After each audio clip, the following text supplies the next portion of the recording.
The record is started. So, Christopher, could you please start your presentation? Thanks, Oleg.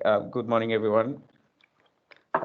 Today I'll be presenting Tga as adult congenital heart disease, the late presentation, treatment, follow-up, and then I'll show some guidelines. My name is Christopher Ugwu, a cardiology clinical fellow. The transposition of great arteries, just by way of introduction, arises due to ventricular arterial discordance. The PA originating from the left ventricle and then the aorta originating from the right ventricle. When there is atrioventricular, the atrium and the ventricle, when they are also discordant, then that will produce congenitally corrected Tga. So it's about 5 to 8% of all congenital heart diseases, but causes about 1/4 of the deaths are seen in infancy attributable to the congenital heart diseases.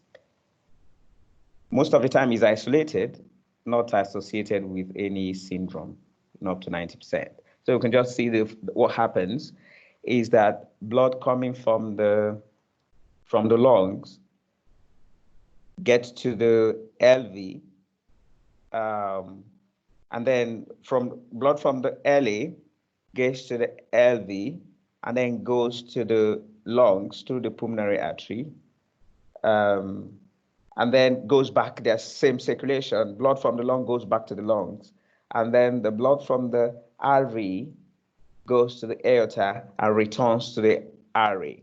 So there is no connection unless there are shunts between them.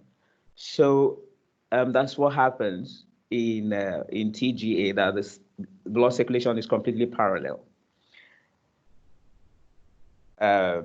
This is an echo of one of the patients here that's anonymized. We can see in late presentation of Tga, one of the things that we see on echocardiogram is that the interventricular septum bulges to the left, showing that the RV is the RV that is connected to the aorta.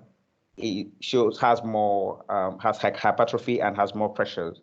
So we can see that the LV will look what is described as banana shape. So how do we define late presentation of transposition of the great artery? We can see in this slide. This slide was taken from a book, showing also here that the RV is bigger and more hypertrophied, with the interventricular septum bulging to the LV that is very much reduced in size. This was postoperatively. We can see same patient that the RV has regained its predominance. Late presentation of the transposition of great artery has been variously defined, but it's taken to be any presentation after the first month of life from most of the definitions that I saw. When unoperated, transposition of the great artery with intact ventricular septum causes mortality, 29% in the first week if there is no intervention, 52% in the first month, which means more than half would have died at the age of 1 month, and then 90% would have died by 5 years, by the first year, by the end of the first year.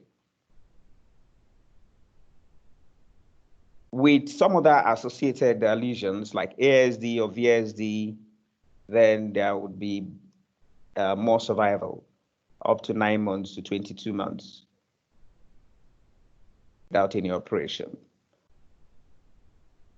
So at the neonatal age group, what we see is that patients with newborns with transposition of great artery will present with cyanosis and heart failure symptoms.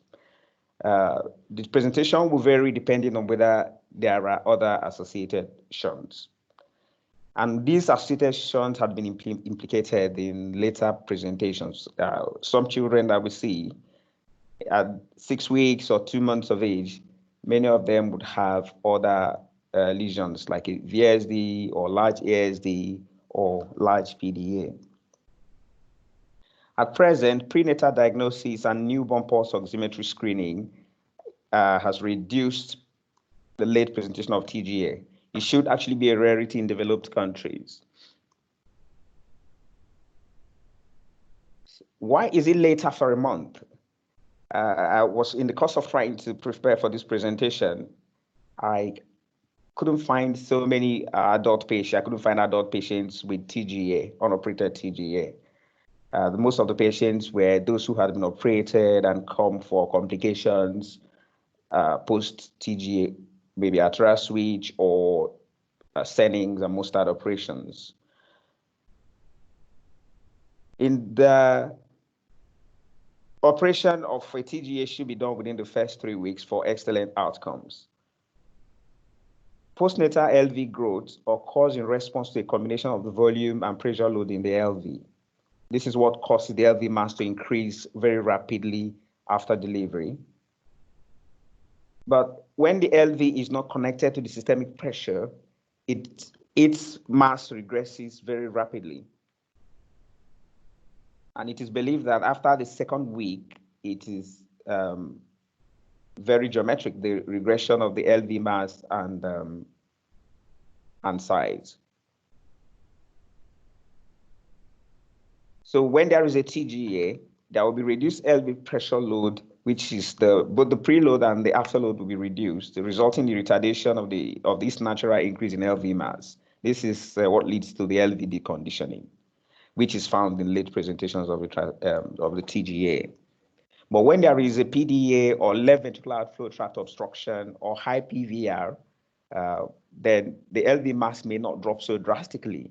And it has been suggested that there shouldn't be a time limit in terms of if this child hasn't been operated by 2 to 3 weeks, then there is we should individualize each case because there are many factors that could make many of these children still operable. Some studies have shown that up to 3 months, a large proportion of these children may still be very operable. There was a particular case study of a child who was operated in Saudi Arabia at the age of 8.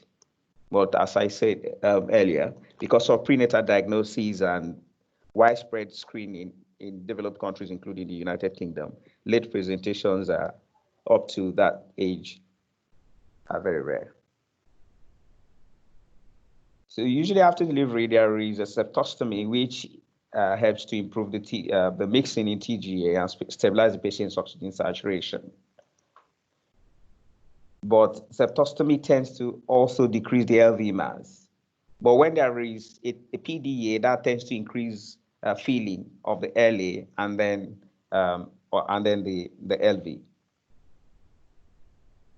So how do they present late? What is the presentation? This presentation will vary with the age and anatomy.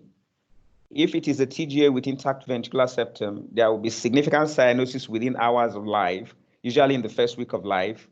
These patients come with significant tachypnea and respiratory distress. They also have acidosis. They eventually become lethargic and go into coma and die very early. However, when there is a VSD associated with the TGA, what becomes more common or more predominant here are heart failure features, and cyanosis is not that significant. These are the patients that are often found to present later after 1 month of age. They come with heart failure symptoms including tachycardia, tachypnea, hepatomegaly, and poor feeding.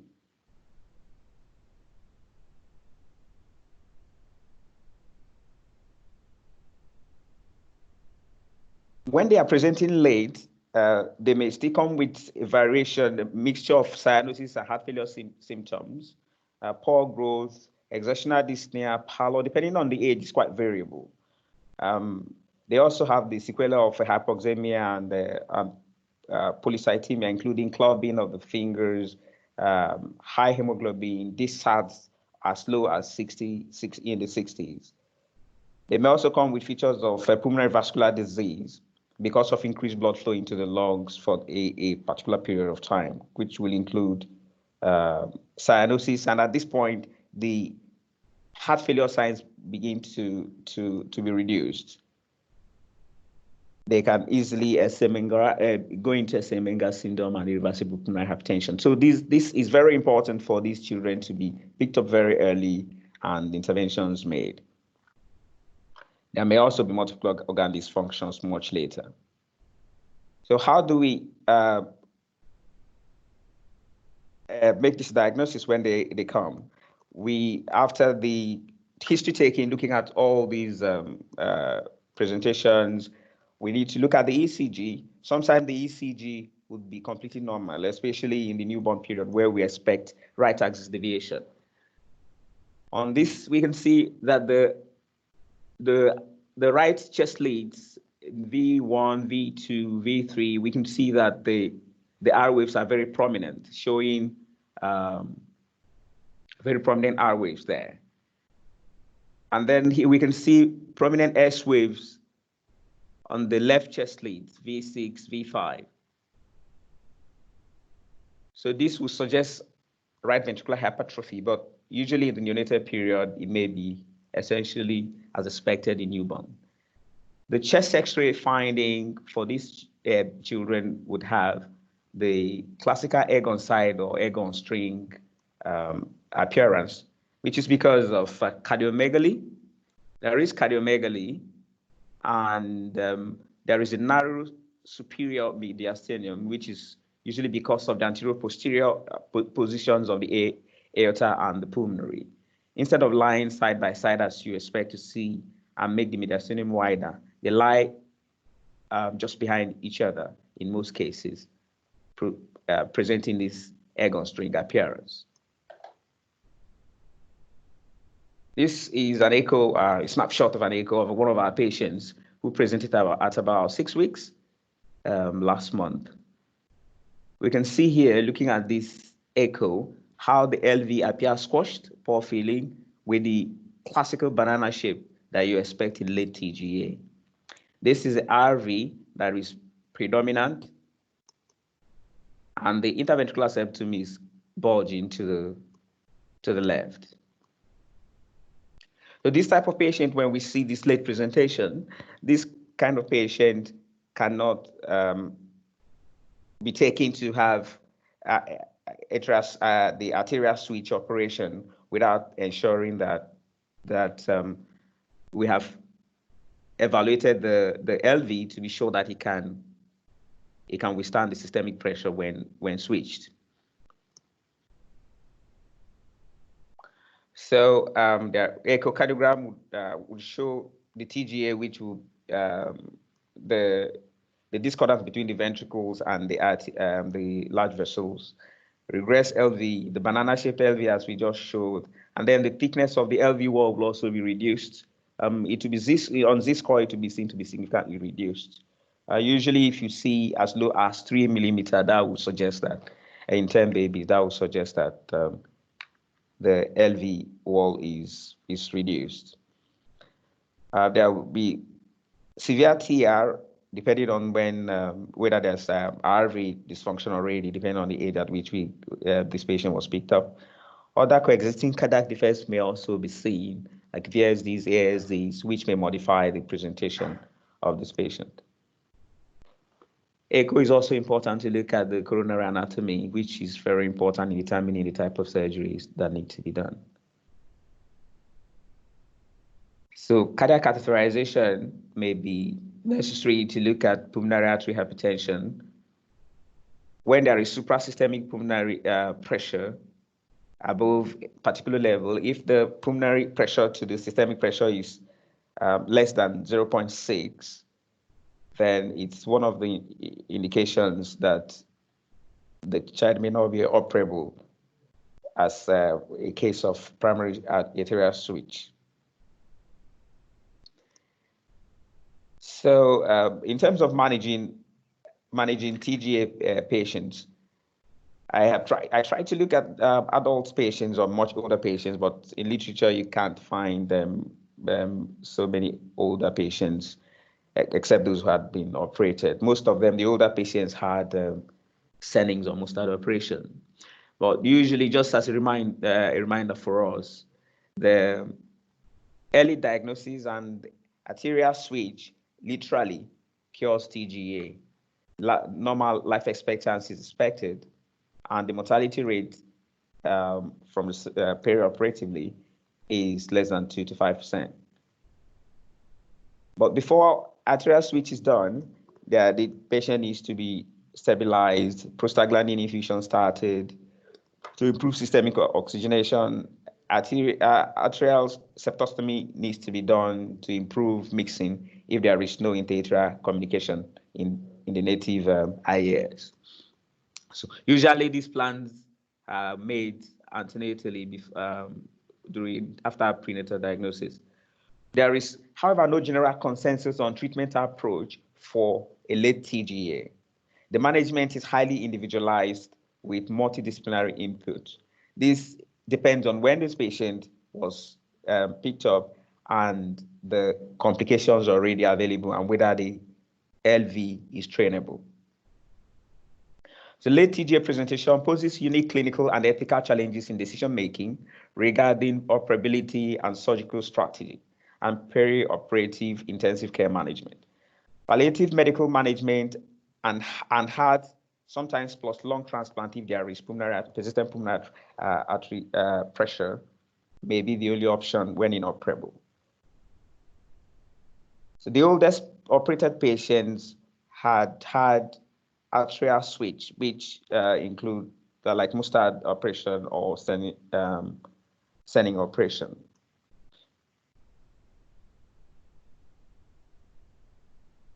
So arterial switch and time is the difference. So the timing of surgery is what makes the difference, and the use of arterial switch instead of the previously used Senning or Mustard surgeries are responsible for the significant improvement in outcomes that are currently seen in TGA management. So long-term survival after arterial switch for TGA was primarily, there's a large study done in Sweden and Denmark, which showed that long-term survival after arterial switch for TGA was primarily determined by the factors in the RA and the tricuspid valve, and not the timing or whether the patient had Mustard or Senning in childhood. So they tried to compare patients aged between 20 to 50 years who had Mustard operation or Senning surgery. And they realized that there was really no difference when comparing the two surgeries, surgical modalities, that the major difference was attributable to the RV, what was happening to the RV and the tricuspid valve. Also, associated arrhythmias was also a significant cause of mortality in those patients, especially sudden cardiac death. And this was very common during the days that Mustard and Senning operations were very common. So surgical treatment, I think our surgical colleagues would understand this better, but TGA treatment is essentially a surgical procedure. If late, it's important for the operability to be determined. If there is pulmonary hypertension already, it may still be reversible. This can be determined in cath, but some studies, there was a study done in Gosh in Great Ormond Street that looked at the echo features to determine operability or not. And they found out that they were not really very reliable. So sometimes there are some other methods that have been recommended that can be tried in terms of training the LV or determining whether it's operable, whether intra-op or by cardiac catheterization. So, but in terms of surgery, it can be a primary arterial switch if the LV is not deconditioned and there are no contraindications, no pulmonary stenosis, and the coronaries are usual and in normal arrows in normal positions. So it may be a two-stage arterial switch operation. This two-stage arterial switch operation is recommended for delayed late presentation, for late presentations, because the LV is deconditioned. the first stage is aimed to train the LV, and then the second stage would be the arterial switch. Sending operation may also be done, or mustard, may also be done if the coronaries are anomalous or if primary arterial switch is not possible. Rastelli surgery can also be used if there is pulmonary stenosis and a large VSD. So how do we assess the LV preparedness in late presentation? So the echo markers for LV preparedness are not very reliable, as has been found by several studies, including the one by Gosh Group. The LV preparedness may be reliably assessed by provocative, what they termed as provocative pulmonary artery banding. This is one of the recommendations from the European Association of Cardiothoracic Surgeons. So the recommendation is that if there is pulmonary artery banding for up to 15 to 30 minutes, which is tolerated by the LV, then a primary arterial switch can be undertaken. However, looking at the literature, there appears to be very turbulent post-operative period for these patients. But mortality was not significantly high. So determining operability of TGA, how do we determine the tolerance to this provocative banding? The anticipated fall in oxygen saturation is still going to happen after the banding, but there would be no hemodynamic instability in terms of blood pressure for the first 15 to 30 minutes after PA banding. Then intraoperatively, the arterial switch operation is performed immediately as a second stage, if this happens. But if the LV is noticed not to be tolerating that banding, then a primary switch should be deferred. And an arterial banding can be done with PDA shunting or a BT shunt or staged banding. So the estimation of the pulmonary pressure is also important. This can be done in cath. If the pulmonary artery pressure to the systemic pressure is more than 0.6, the ratio is more than 0.6, then that has been recommended to be a good indicator that primary arterial switch can be done in that patient. So it's actually a very highly individualized selection of patients for arterial switch when they present late.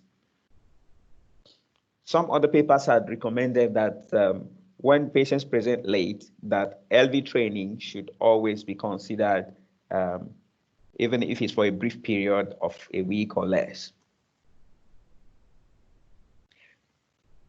So historically, since 1977, two-stage arterial switch has been done.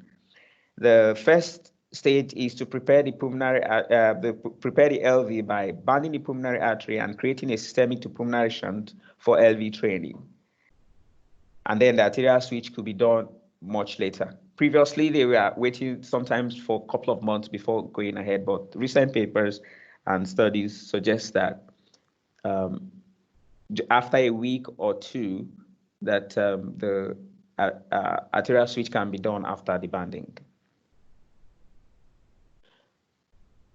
85%, there's 85% increase in LV mass within 5 to 7 days of banding, and in 3 to 6 months, the potential for myocyte hyperplasia in human infants is lost.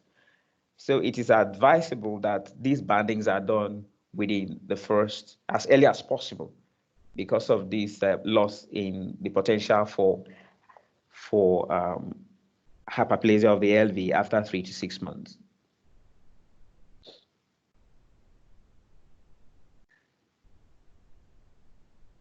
I said earlier, ductal stenting, including PDA recanalization and stenting, can be used to create the systemic to pulmonary shunt and train the LV in late TGA. This can be done by interventionists. There are some studies that have shown success in stenting the ductive still open at the time of diagnosis, or even attempting to recanalize the PDA by using prostaglandin infusions and coronary artery stents. Initially, after banding, the LV function may drop after banding, but this usually improves in days due to compensatory hypertrophy and doubling of LV mass. So post-operatively, there needs to be that high index of suspicion of LV dysfunction after a banding, but this is expected to pick up that a first couple of days. The perioperative period may be turbulent for late presenters. There may be higher need of inotropic support. Then there should be preparation for possible delayed sternal closures if complete repairs were done. Peritoneal dialysis may be required in up to 10% of the patients, and some may go on to ECMO. Sometimes the late repair is possible without LV training in a few instances. When there is RVOT obstruction, which has provided for the LV hypertrophy, when there is a moderately restrictive ASD and a large PDA that continue to improve LV preload and pressure. And then for some unexplained reasons, some patients are able to do better after a switch for what has been attributed to genetic factors that make the PVR to be sustained, the pulmonary vascular pressure to remain high after delivery, and for the left ventricular performance to continue to be good.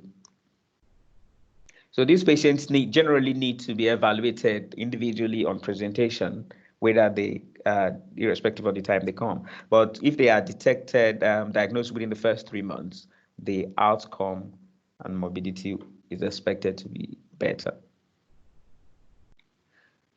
So these are some of the post-op recommendations that these children, after this, because of the turbulence that is expected post-operatively, 12 hours of sedation is recommended, monitoring, very close monitoring, and inotropic support may be required.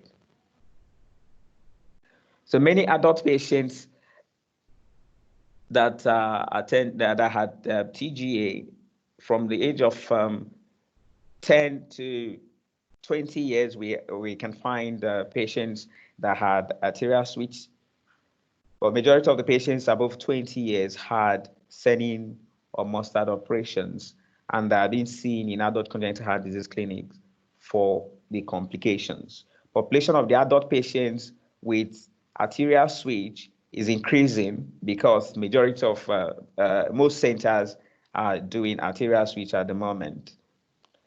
It's expected that in the next few decades, most of the adult patients would have been those that had arterial switch. There are very few complications at present attributable to arterial switch, but it's expected that most of these will become clearer as these patients age. Some of the common complications found in the adult patients post-TGA repairs were severe AR aortic regurgitations and aortic root dilatations. They have arrhythmias. Then some of them have blocks. About 11% of these adult patients are requiring pacemakers, but as I say, they are mostly patients that had arterial switch, Senin or Mustard. Some of them also have baffle leak with baffle obstruction. They have severe RV dysfunction with tricuspid dysfunction. They may eventually require surgical tricuspid valve repair and replacement. Because in Senins and Mustard operation, the RV is still the systemic ventricle. There is a large proportion of these patients that have RV failure, some of them are being managed medically with ACE inhibitors, beta blockers, or diuretics. There has also been surgical anatomic repair in some of these patients that have good left ventricular function and minimal mitral valve regurgitations. So some of the centers have published a PA banding followed by anatomical repair when there is RV failure in these patients. Progressive RV failure usually will lead to requirement for heart transplant, and some centers have tried to do an arterial switch at this point in time with good results. So the guideline for the management and follow-up of adult patients with previous TGA surgeries are still evolving, because these patients are mostly young. So I came across a couple of guidelines. The first one shown here is the clinical guideline for the management of patients with transposition of great arteries with intact septum, published by the European Association for Cardiothoracic Surgery and the Association of European Pediatric and Congenital Cardiology. So they had listed the criteria for two-stage arterial switch to be index left ventricular mass of less than 35 gram per meter squared. So these patients should not go into primary arterial switch. If the age is more than 3 weeks, they should have a two-stage ventricular septal profile with a banana left ventricle shape on 2D echo. So patients that have banana-shaped LV show clearly that the LV is deconditioned, and it's not recommended that they have primary closure. These patients, to have primary closure, should also have no PDA and have no LVOT obstruction. So in terms of recommendation for timing, timing of arterial switch, these are the recommendations. Not really. The first recommendation is that it is recommended that the primary arterial switch operation in neonates with TGA and intact ventricular septum be performed from the first few days to 3 weeks of life. This is the recommendation. The level of evidence is 2, and the class of evidence is 1, showing that there is strong evidence about it. A primary arterial switch operation should be considered up to 60 days. The evidence for this is slightly weaker, but this is the recommendation of the European Association, that a primary switch can be considered up to 60 days, but testing for LV, ability of the LV to withstand the systemic pressure is very important. So how do we determine whether the LV is able to withstand the systemic pressure? The left ventricular preparedness. So the following criteria should be met for the LV to be judged adequately trained to permit late arterial switch operation. First one is that the ventricular ejection fraction should be more than or equal to 55%. There should be less than mild mitral regurgitation. Ventricular systolic pressure should be more than 80% of the systemic blood pressure, and suprasystemic after isoproterenol. Ventricular end diastolic pressure should be less than 10 millimeter mercurium. And normal index ventricular mass, that is more than 60 gram per meter squared, and normal wall thickness. So these are the measures of the evidence is weak. As I said, these recommendations are still evolving. There isn't a lot of evidence because the population of patients that have been that are available for these studies are few. So it's a class 2A evidence and level 6. So are the sending and mustard operations still recommended? The European Association has a few recommendations, and arterial switch should be considered in the following cases. The evidence apparently is weak, class 2A and level C for all of them. When there is complex coronary transfer or coronary origin from the non-facing sinus, when there is late referral as an alternative to a two-stage arterial switch, especially in older infants and children. In developing countries where there is no setup for complex neonatal surgery, and in TGA with intact ventricular septum with persistent pulmonary hypertension. These are the recommendations. So in terms of follow-up, there is no uniform follow-up guideline because there is still no consensus on time interval and modality for surveillance imaging. The symptoms are rare in arterial switch and can be very atypical. There is no clear treatment strategy for subclinical, anatomic, or functional findings. But these are the recommendations by the association. There should be a follow-up after arterial switch. There should be follow-up of the first month, at the third month, and at 6 months and at 12 months after arterial switch. So MRI effectively shows myocardial perfusion, and it has been recommended for LV function. It, however, doesn't evaluate the coronary lumen very well. So coronary obstruction is seen in about 5 to 7% of the patients, and there may be related myocardial ischemia, but MRI is not very effective in detecting coronary arterial obstruction. But if there is significant myocardial ischemia, MRI is very helpful in assessing the function.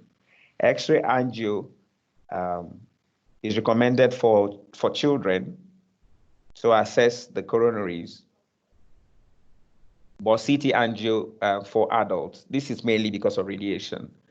For ventricular function follow-up, it's recommended that echo is adequate for that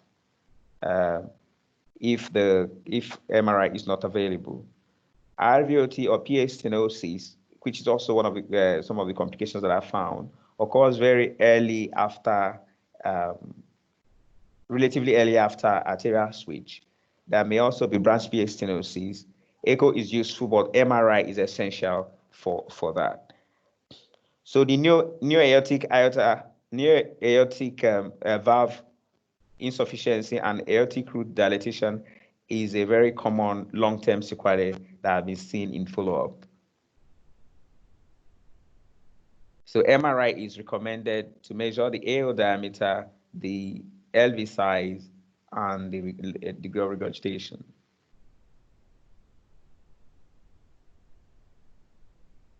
So these are just some of the guidelines about what needed to be done at each clinic visit: to take the history, do examination, do a 12-lead ECG, and echocardiogram at each time, with first month, third, 6th, and 12th month, and then every year after that.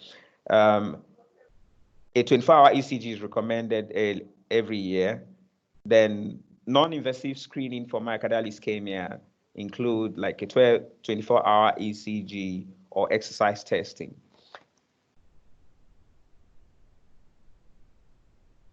So there's another set of guideline from the American Heart Association. So the follow-up recommended here, they recommend that ambulatory monitoring for bradycardia and sinus node dysfunction is recommended for adults with DTGA after switch. Adults with DTGA after switch should also undergo annual imaging with echocardiogram and cardiac MRI to evaluate for long-term complications of arterial switch. So these adult patients are expected to have yearly echocardiogram and yearly MRI.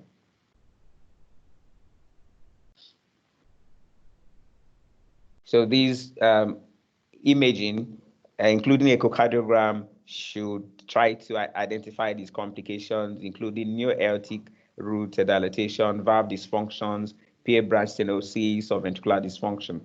So regular anatomic evaluation of the coronary patency is also recommended.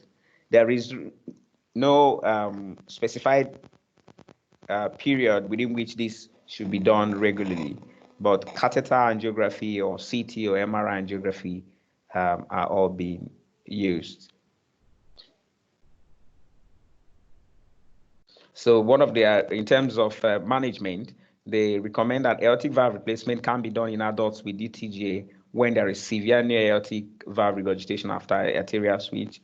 Catheter or surgical interventions for pulmonary stenosis can be done in adults with DTGA after arterial switch for symptoms of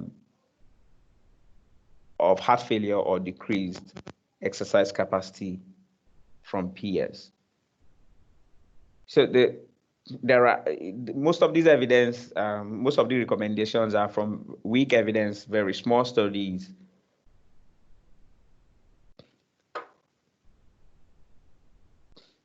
Yeah. Thank you.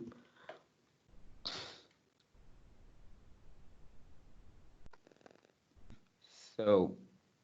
Thank you, Christopher, for detailed presentation. Has anybody got any question to him?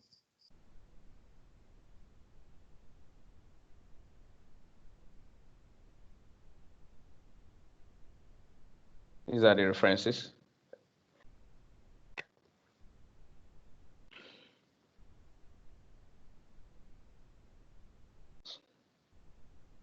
Any questions?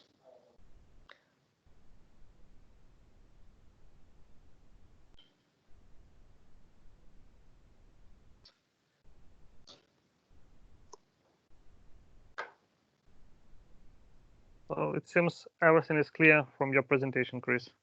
Great job. Everyone is confused. Or otherwise, yeah. Okay, thank you so much.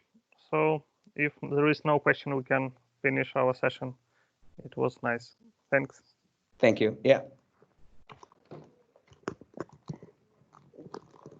All right, thanks, and bye, everyone.